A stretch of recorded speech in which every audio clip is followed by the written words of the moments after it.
And one more thing about the whole outside business, also shade. Also shade. So important, because I've seen influencers produce events outside and then have to move them in the middle inside because they didn't think about umbrellas or shade. Nobody wants to sit in the hot sun, like just beating on them not moving for hour, 2, 3 long content delivery sessions. Nobody wants that. I mean, yes, people are afraid of getting burnt, but it's just uncomfortable. And it's also very distracting to the message that's being presented. So not only is a rain backup necessary, but shade is a must. How are entrepreneurs like us daring bravely to build a stage, ditch the sweatpants, and step up to the mic? How do we create our own transformative events so we can get our message out into the world in a bigger way that's not only profitable, but it's actually something we can be proud of? That's the question.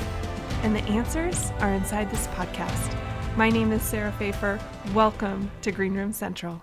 Raise your hand if you've been in a hotel ballroom for an event and you've sat there and thought to yourself, this isn't me. Well, we're going to have some fun today because we're going to talk all about non-traditional venue ideas. In fact, I've compiled more than 40 ideas to help inspire you to find an event venue that really speaks to you and your brand and is just a right fit for you. So listen to hear a whole bunch of ideas that you may not have ever considered before. Let's have some fun. I have held events on boats, in community centers, on ranches, in rented homes, in hotel ballrooms, all over the map. And it is so fun to be able to work with the client to select a venue that may seem non-traditional to many, but is a right fit for that brand. Remember how we always talk about how an event is a live embodiment of your brand. Think about your favorite brick and mortar store that you love to shop at. It has a whole vibe, right? It smells a certain way. The music that's playing is a certain type of music. The aesthetic, like just the energy of the space, it feels a certain way, and you love that. And that's what we're creating for your event, when a big piece of it is the venue. And so if you've sat in a hotel ballroom and been inspired to host your own event, but definitely feel like a hotel event is just not for you, it's not for your brand, then listen up, because this is going to be so fun. The boat, I've rented many boats for events, and I've rented like big paddle boats where you can just, they're kind of old fashioned, but you can clear out all the furniture and bring in your own, and you can even present content on a boat. You can do it on bigger, larger sized yachts. In fact, they'll have a deck that can be cleared, and you can set up chairs and a projection, a screen, a TV, a large size TV to show slides. It's super fun. And so I encourage that. Community centers, it's kind of surprising how you can find one that is, I would say, more beautiful than you thought it would be. And because it's kind of off the beaten path, the price might be super budget friendly too. My favorite probably is when we rented a ranch and surprised people for the day and had buses pull up to the front of the hotel conference area and just said, we're not going to meet here in the ballroom today. We're getting outside, and we just bus them all to a private ranch, and it had a covered area where we could present content all afternoon, and then we just rolled right into evening events and a private rodeo on the property. And then while they were watching the rodeo, turned the area where we had been presenting content into a dinner, a buffet, and it was just such a change of pace. I think it's refreshing for your guests when you choose something non-traditional too, right? I always like events to have a little bit of a vacation type vibe where we're getting to do something that's out of the norm from our day-to-day. And the venue selection is a huge piece of that. So let's get into more of the why. So we talked about how it's a reflection of who you are. We talked a little bit about cost. It's likely you will save money by choosing a non-traditional venue. You're going to get some really cool photos. They're super unique to you and your event, and they're not going to look like every other ballroom event's photos. So that's a perk. And then scheduling, it might be easier because let's say you're going to rent a vineyard's wine tasting room in the off season. Well, you're probably going to have a whole lot more dates to choose from than if you were going to pick perhaps a popular ballroom in town that has been, has booked out for a year. So that's something to consider too. If you've ever run up against a sticky situation where you have to have a certain date, it is a good idea to look in the non-traditional venue space so that you can open up your possibilities for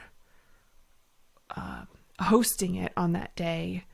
Definitely. So the why is a reflection of who you are. It's scheduling, it's cost, it's cool photos.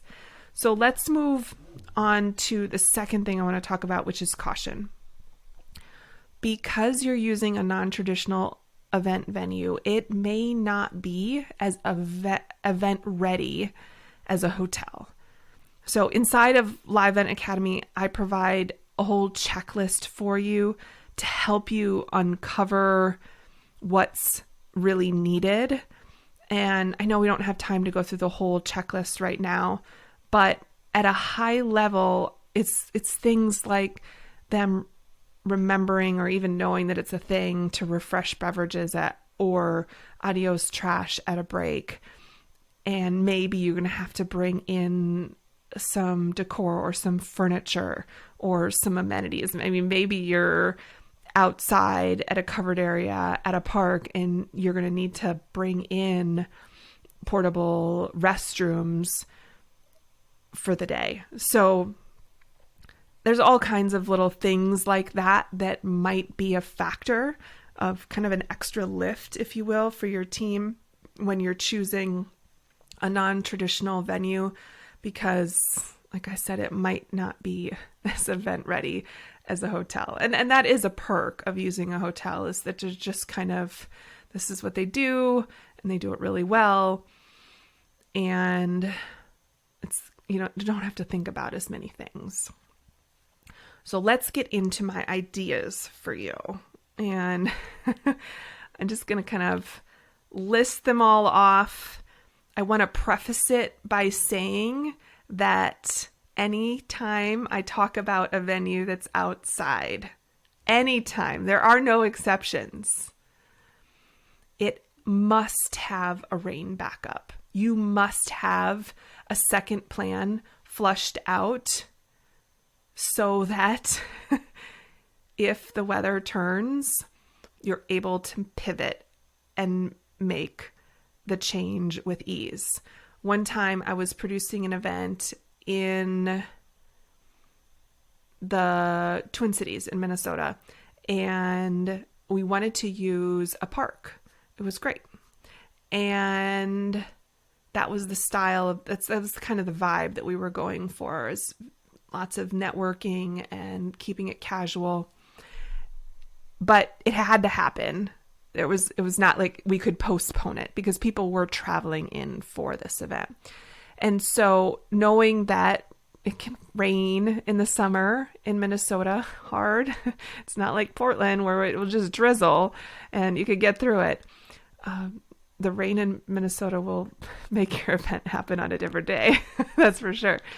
So we planned out a completely different indoor event in the event that it rained. I mean, we had different, we had come up with a catering plan, an entertainment plan, a floor plan, pay for the reservation. We had it all set up so that if something went awry with the weather, we could just easily pivot. And it was actually going to be, we had selected something at the Mall of America, one of their cool event venues inside of the park, the amusement park area. But I tell you that because it felt so silly. We were playing so much for something that we didn't even know if it was going to happen or not. But the peace of mind that gave us so that we knew the event could continue, rain or shine, was what we needed in order to proceed with confidence on this park concept. Now, we didn't end up having to use the rain backup. It was a picture perfect summer evening, but the secondary event would have been awesome too. So that is my caution about always having a rain backup. And there's no exception to that rule. So ideas, you could rent out your favorite restaurant, the whole thing, or sometimes they just have a room. Those can be extremely budget friendly. Outside, so many options outside. You could be in someone's backyard. You could be in your backyard. You could be at a flower farm or at a barn. And one more thing about the whole outside business, also shade. Also shade. So important. Because I've seen influencers produce events outside and then have to move them in the middle inside because they didn't think about umbrellas or shade. Nobody wants to sit in the hot sun, like just beating on them not moving for hour 2-3 long content delivery sessions. Nobody wants that. I mean, yes, people are afraid of getting burnt, but it's just uncomfortable. And it's also very distracting to the message that's being presented. So not only is a rain backup necessary, but shade is a must. So the next thing, another idea for you, obviously Airbnbs are super popular, VRBOs. I don't know if you've heard of Peerspace and Swimply, but both of those are also outstanding options for finding non-traditional venues. I love Peerspace because it'll give you stuff it's not all houses like VRBO and Airbnb. You'll get some office building type stuff. You'll get like videography studios that are so cool with like maybe a white cyc wall. You'd have a lot of fun with it inside of Peerspace. And then also Swimply. This is kind of fun. It's where you rent out a pool, somebody else's pool, and you'd be surprised what you can find in there. So those are all options for some like online resources for finding venues. You can also pick any museum that you're a fan of. They will all either rent out their whole museum to you or their meeting space. Community centers, we've talked about that. The library, a new one might have like a really nice meeting space that you never would have thought of would be that stunning in a public building, but it's available and it's probably super budget friendly. Aquariums, sometimes it's fun to rent those out so that you can either eat or present under, like in those tunnels where they have all of the fish swimming over you. Zoos, sports stadiums. Yes, you can rent out an entire baseball stadium, football stadium, soccer stadium, you name it, it's a thing. Think about how many games they have on their calendar for the year, and they've got a lot of other days to fill, to bring in revenue to pay for the place. So it's a thing that you can do. Not only renting out the whole stadium so you could be on the ground, on the floor, like the field, but you could also be doing something in some of their, like boxes or event venue spaces. And it is really cool. I've done that to rent out rent the stadium. Perhaps you get I've rented one of their meeting spaces that overlooks the field, and even on a non-game day, it's fun. And then layer in as one of your activities during the day to just kind of get up and stretch your legs, a private like backstage tour of the stadium, which you can totally buy as well. And it makes for a really fun, unique experience that people couldn't otherwise buy for themselves. You could go to your college or university in your town or where you went to school, rent a vineyard. You could also do an indoor sports venue. So stuff like bowling or axe throwing or golf or soccer. All of those indoor sporting venues are great options. Theater. One of my favorite mentors, Bo Eason, always puts on his, I think it's called Personal Story Power, inside of a theater in Southern California. It's beautiful, and it dovetails really nicely with the topic of like public speaking coaching and his brand. It's great. So you could go to a theater that puts on plays or concerts. I know the School of Greatness also does this, Lewis Howes. And it's fun to see photos taken at event venues that are just out of the box for a normal conference, Movie theaters, yes, you can rent them out. You can have your own private showing. You can put your own stuff on the movie theater screen. Historical buildings. I rented one for my wedding. We rented one of the mansions on Summit Avenue, which is a popular street in St. Paul, and had our wedding and reception there. It was so fun. But you can also do that for your event. Boats. We talked about boats. You could rent a yacht or a houseboat or a paddle boat. Cruise ship. I know I was recently talking with a CEO who just loves hosting her events on cruise ships. It's just her favorite thing because all the food and beverage is taken care of. People get a vacation. They're kind of a captive audience.